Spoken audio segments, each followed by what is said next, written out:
সৌজন্যে জামান ফাউন্ডেশন।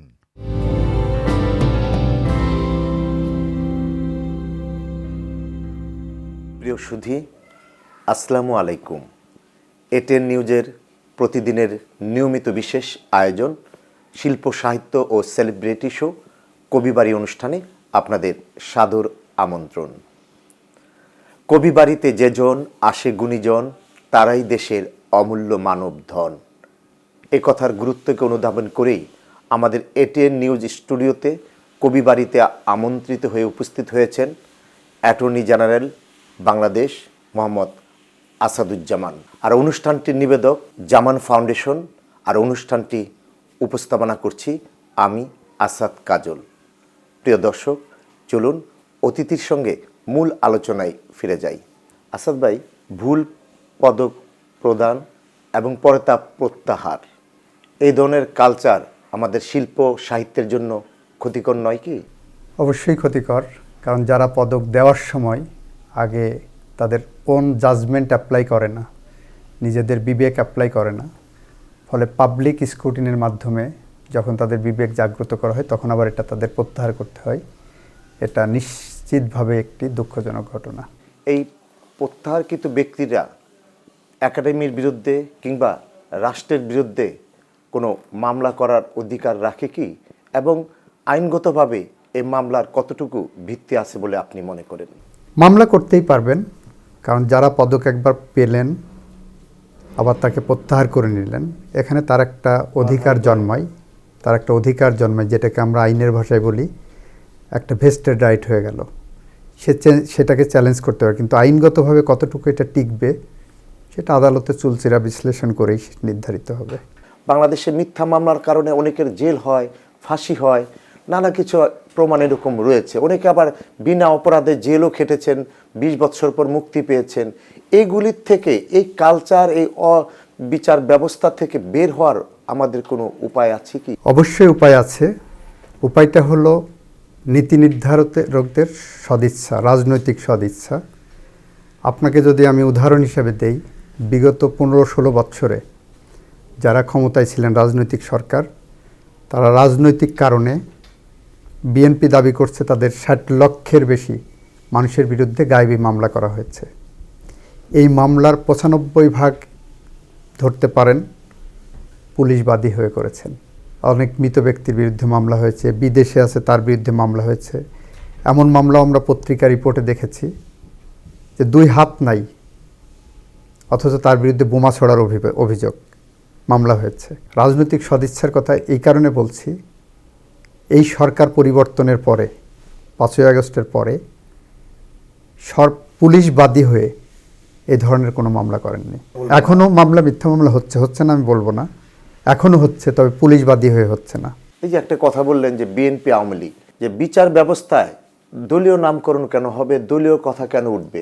আমাদের বিচার ব্যবস্থা তো থাকবে সর্বদল মানুষের পক্ষে এবং দলের ঊর্ধ্বে থাকবে। এটা আমাদের মুক্তিযুদ্ধের চেতনা এরকম, আমাদের গণতান্ত্রিক আকাঙ্ক্ষা এরকম, আমাদের মানুষের প্রত্যাশার জায়গা এরকম। কিন্তু রাজনৈতিক দুর্বৃত্তায়নের কাছে বাংলাদেশের প্রতিটি সাংবিধানিক প্রতিষ্ঠানই ক্ষয়িষ্ণু ধারায় গেছে।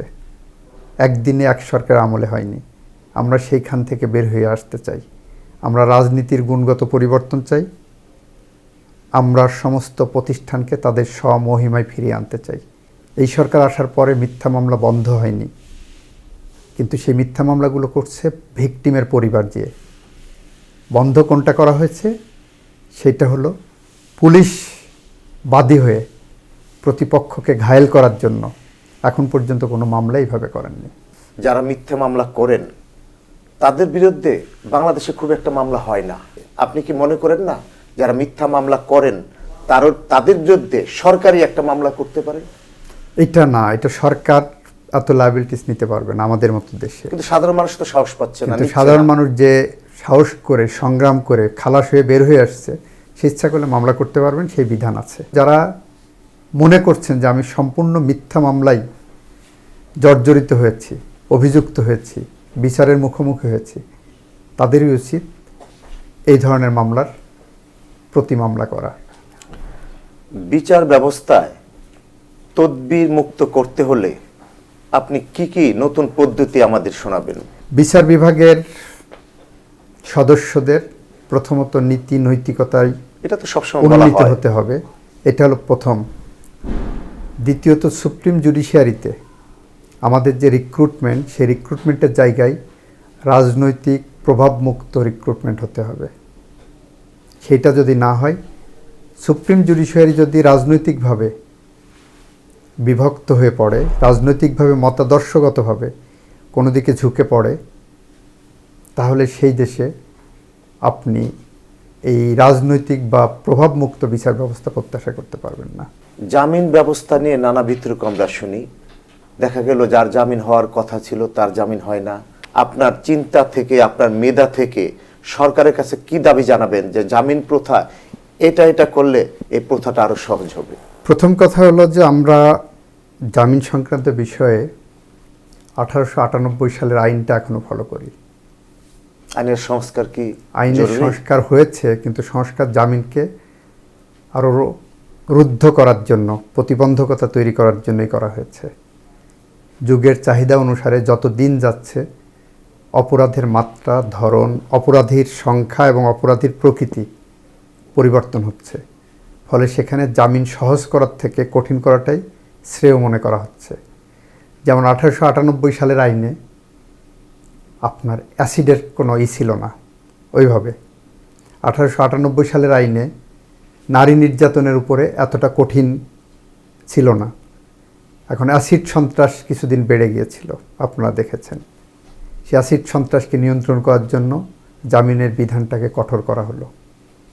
রেপ কেস 2003 সালে এসে আমরা এটাকে, 90 সাল থেকে শুরু হয়েছে, 2003 সাল থেকে এসে জামিনের বিষয়গুলো এখানে খুব স্ট্রংলি আপনার বিধান করা হলো, যাতে এই ধরনের যারা রেপ করছে, গ্যাং রেপ করছে, একটা মানুষের সম্ভ্রমহানি করছে, তাদের জামিনটা যাতে না হয়। জামিন আদালতের এখতিয়ার। কোনো জামিন আছে আসামির অধিকার, সেটা প্রেটি ম্যাটারে। কোনো জামিন আছে আদালতের এখতিয়ার। আদালত দেখবেন সব কিছু বিবেচনা করে সে জামিন পাওয়ার যোগ্য কি যোগ্য না। শত্রুতাবশত কারো নামে মামলা করলেই থানার পুলিশ এসে একজনকে গ্রেফতার করে হাতকড়া পরিয়ে নিয়ে যাচ্ছেন, পরে দেখা গেল সে নিরপরাধী। কেউ মামলা করলেই তাকে হাত করানো কেন পড়ানো হবে? সে তো দোষী সাব্যস্ত হননি। এটার জন্য কি কোর্টে নেওয়ার আগে যখন কারো নামে মামলা হবে, থানার মাধ্যমে কি একটা লোকাল বিচার ব্যবস্থা চালু করা যায় না? এখন প্রশ্নটা হলো, এই যে কাকে ধরবেন কাকে ছাড়বেন, এই ব্যবস্থাটা যদি আপনি পুলিশের হাতের মধ্যে দিয়ে দেন, না সেখানে একজন বিচার তাহলে ম্যাজিস্ট্রেট থাকবে। হ্যাঁ, প্রি ফাইলিং অফ কেসে আপনি যে স্ক্রুটিনির কথা বলছেন, জি জি, ম্যাজিস্ট্রেট সেটা একটা করা যেতে পারে। ওইটা গভর্নমেন্ট চিন্তা করতেছেন, সেটা চিন্তা করছেন একজন ম্যাজিস্ট্রেটকে বসিয়ে সেইটা আপনার স্ক্রুটিনি করা। এখন আপনি কি বলবেন? আপনার ম্যাজিস্ট্রেট হয়ে যাচ্ছেন, দেখা যাচ্ছে আমাদের কাছে সে রাজনৈতিকভাবে প্রভাবিত হচ্ছেন। একজন জুডিশিয়াল সুপ্রিম কোর্টের জাজ রাজনৈতিকভাবে প্রভাবিত হয়ে দেখা যাচ্ছে জামিন দিচ্ছেন বা দিচ্ছেন না, এরকমও হয়েছে, আমরা দেখেছি। ফলে সমস্ত সেক্টরে যখন পছন্দ ধরবে, আপনার সংস্কার করতে গেলে কোথায় হাত দেবেন? মিথ্যা হোক আর সত্যি হোক, কোনো মামলা তাকে দিতে পারলেই সে মামলা চালাতে চালাতে, খরচ ব্যয় করতে করতে জমি জমা বিক্রি করে সে নিঃস্ব হয়ে যাচ্ছেন। এই নিঃস্ব থেকে বের হওয়ার জন্য আমাদের সরকারি কোনো উদ্যোগ থাকা উচিত কিনা? আসামি পক্ষকে সরকারের পক্ষ থেকে যথেষ্ট লিগ্যাল এইড দেওয়া উচিত। প্রত্যেক জেলাতে জেলা জজের নেতৃত্বে একটা লিগ্যাল এইড কমিটি আছে, প্রত্যেক জেলাতেই। সুপ্রিম কোর্টেও আমাদের একজন বিচারপতির নেতৃত্বে সুপ্রিম কোর্টে একটা লিগ্যাল এইড কমিটি আছে। তবে যেটা আছে সেটাই আমরা ইফেক্টিভলি এক্সিকিউট করতে পারছি না। আপনার মাধ্যমে সাধারণ মানুষ আইন বিষয়ে অনেক কিছু জানলেন। এবার একটা অন্য প্রসঙ্গে আলাপ করবো, সেটা হলো আপনার পেশার সঙ্গে আপনার লেখালেখি সাংঘর্ষিক কি না? পেশার সঙ্গে লেখালেখির কোনো সাংঘর্ষিকতা নাই। পেশার জায়গায় আমি পেশাগত দায়িত্ব পালন করি। আমি আমার মক্কেলের ইনস্ট্রাকশন ফলো করি। আমার মক্কেল রাষ্ট্রের কল্যাণের জন্য, রাষ্ট্রের ভালোর জন্য, রাষ্ট্রের মানুষের ভালোর জন্য আমার যেটা করা দরকার পেশাগতভাবে সেটা করি। আর লেখালেখি সেটা হলো আমার মনের খোরাক, আমার চিন্তার খোরাক। আমি যখন পাজেলড হয়ে যাচ্ছি, আমার যখন অনেক কাজের চাপে দিশেহারা হয়ে যাচ্ছি, তখন হয় আমি গান শুনছি, অথবা কবিতা পড়ছি, অথবা লেখালেখি করছি।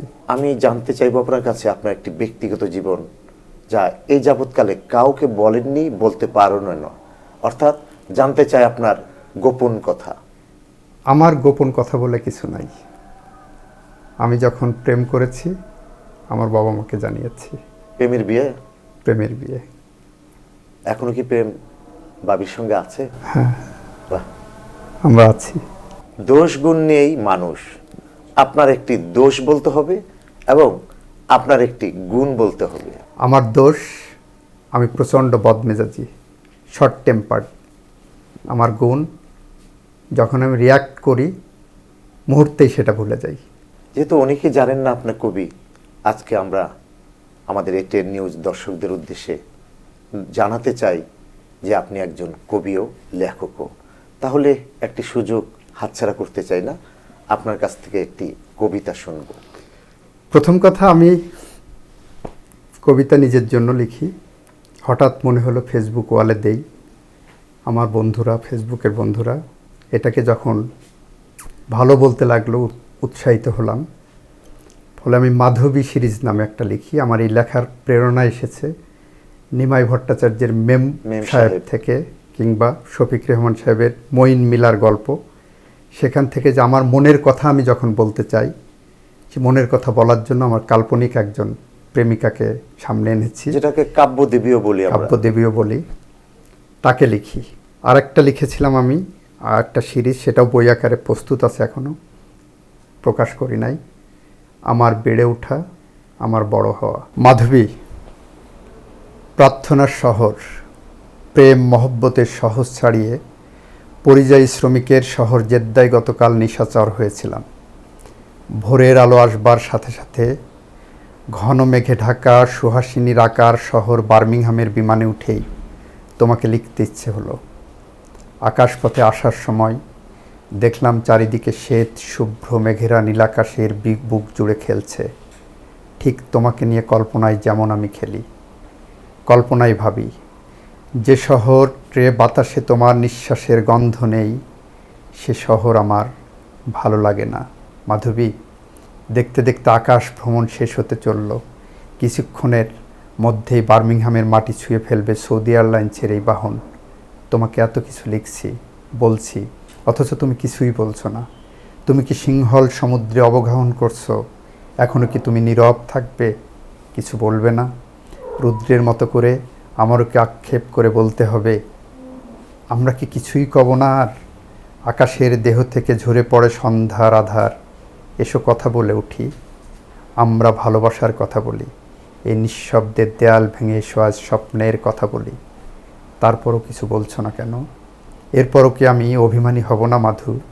প্রেয়সী আমার, ঠিক আছে, যদি কথা না বলে নীরবে তাকিয়েই রও, তাহলে এসো রবি ঠাকুরের গান শুনি। আমাদের অফুরান ভালোবাসার নৈবেদ্য নিবেদনে অর্ধলগ্ন প্রেমে অধরে অধর রেখে যুগল কণ্ঠে রবি ঠাকুরের অনবদ্য প্রেমের গান গেয়ে উঠি, বলে উঠি, আমার স্মরণ শুভ সিন্দুরে একটি বিন্দু একো তোমার ললাট চন্দনে। আমার মনের মোহর মাধুরী মাখিয়া রাখিয়া দিও তোমার অঙ্গ সৌরভে। আমার আকুল জীবন মরণ টুটিয়া লুটিয়া নিও তোমার অতুল গৌরবে। ভালোবেসে সখী নিভৃতে যতনে আমার নামটি লিখো তোমার মনেরও মন্দিরে। শুভ অপরাহ্ন। আমার দীর্ঘশ্বাসে তুমি এসো আহ্বান জানিয়েছেন মাধুরীকে। আসলে মাধুরী বাস্তব জীবনে কি আছে কেউ? এখানেই লেখকের সার্থকতা। সবাই একটু দ্বন্দ্বে থাক, একটু দ্বিধায় থাক, আছে কি না, এই কারণে প্রকাশ না করাই ভালো। প্রকাশ করলে তাহলে পাঠকের মধ্যে পাঠকের মধ্যে যে আকাঙ্ক্ষা, যে দ্বিধা, যে দ্বন্দ্ব, যে দ্বিধান্বিত মন, প্রশ্ন থাকে না, সে প্রশ্ন থাকে না। পাঠকই তাহলে প্রশ্নের উত্তরটা বের করে নেয়, আমরা সেই প্রতীক্ষায় থাকি।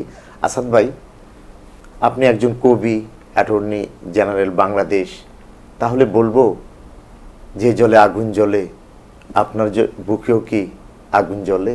সবার বুকেই জ্বলে। আপনার বুকে কি আগুন জ্বলে? আমার বুকে জ্বলে একটি স্বাধীন, স্বকীয়, সুন্দর বাংলাদেশের স্বপ্নের জন্য, একটি নির্মোহ বাংলাদেশের স্বপ্নের জন্য, একটি কাঙ্ক্ষিত বাংলাদেশ যেখানে কারোর মধ্যে ভয় থাকবে না, স্বাধীনভাবে কথা বলতে পারবে, কণ্ঠরুদ্ধ হবে না, যেখানে একে অন্যের প্রতি সম্মান দেখাতে পারবে, যেখানে গণতান্ত্রিক পরিবেশ থাকবে, ন্যায় বিচার থাকবে, যেখানে মানুষের প্রতি শ্রদ্ধাবোধ থাকবে। আমি আপনার সাথে একমত হতে না পারি, কিন্তু আপনার মতামতের প্রতি আমার যাতে শ্রদ্ধাবোধ থাকবে, ঘৃণা না থাকে, এরকম একটি বাংলাদেশ দেখার জন্যই আমার বুকে আগুন জ্বলে। আসাদ ভাই, সময় স্বল্পতায় আমাদের আলোচনার ইতি টানতে হবে। আমাদের কবিবাড়ি অনুষ্ঠানে উপস্থিত হওয়ার জন্য আপনার প্রতি কৃতজ্ঞতা জানাচ্ছি। আপনাকে অনেক ধন্যবাদ, এটিএন নিউজকেও ধন্যবাদ। প্রিয় দর্শক, এতক্ষণ কথা বলছিলাম দেশের অ্যাটর্নি জেনারেল বাংলাদেশ এবং কবি মোহাম্মদ আসাদুজ্জামানের সঙ্গে। আগামী অনুষ্ঠান দেখার আমন্ত্রণ জানিয়ে আমি আসাদ কাজল আপনাদের কাছ থেকে বিদায় নিচ্ছি। আল্লাহ হাফেজ।